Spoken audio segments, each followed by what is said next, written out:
ये कहानी एक छोटे से गांव की है जहां के लोग पुरसुकून जिंदगी गुजार रहे थे, लेकिन उनको एक बड़ा मसला दरपेश था। करीब ही एक पहाड़ी थी जिसकी चोटी से साल में एक बार रोने की आवाज आती थी। गांव के लोगों का मानना था कि पहाड़ की चोटी पर चुड़ैलों का बसेरा है और जब भी आवाजें आती वो खौफजदा हो जाते और सोचते कि चुड़ैलें नीचे आकर उनको नुकसान पहुंचाएंगी। जब भी ये आवाजें आना शुरू होती, गांव के लोग कीमती तहाइफ लेकर पहाड़ की चोटी तक चढ़ते और गार के सामने तहाइफ रख कर वापस आ जाते, इस उम्मीद के साथ कि चुड़ैलें उन्हें नुकसान नहीं पहुंचाएंगी। गांव में एक गरीब शख्स था जिसका नाम रहमत था, जो अपनी गुर्बत की वजह से तहाइफ देने से कासिर था। गांव वाले इसे बुरा भला कहते और समझते थे कि इसकी वजह से गांव पर मुसीबत आती है।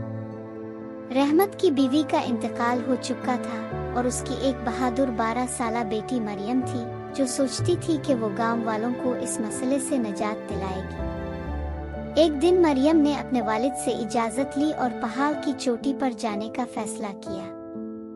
वो तन्हा पहाड़ की बुलंद चोटी पर चढ़ती गई, इस उम्मीद में कि कुछ नया दरियाफ्त करेगी। जब वो गार के अंदर दाखिल हुई तो देखा कि वहाँ गांव के तहाइफ बिखरे पड़े थे और दरमियान में एक लड़की थी जो रो रही थी। मरियम ने फौरन समझा कि ये कोई आम लड़की नहीं। मरियम ने देखा कि लड़की की पेशानी में एक जादुई कील लगा हुआ था और उसने हिम्मत करके वो कील निकाल दिया। कील निकालते ही जादू टूट गया और लड़की एक खूबसूरत परी में तब्दील हो गई।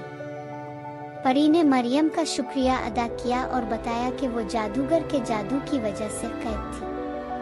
अब परी ने वादा किया कि वो गांव की हिफाजत करेगी और वहाँ कभी कोई खतरा नहीं होगा। मरियम ने गांव वापस जाकर सबको हकीकत बताई। गांव वाले खुश हो गए कि अब उन्हें चुड़ैलों का कोई खौफ नहीं रहा और गांव पर दोबारा कभी कोई मुसीबत नहीं आई।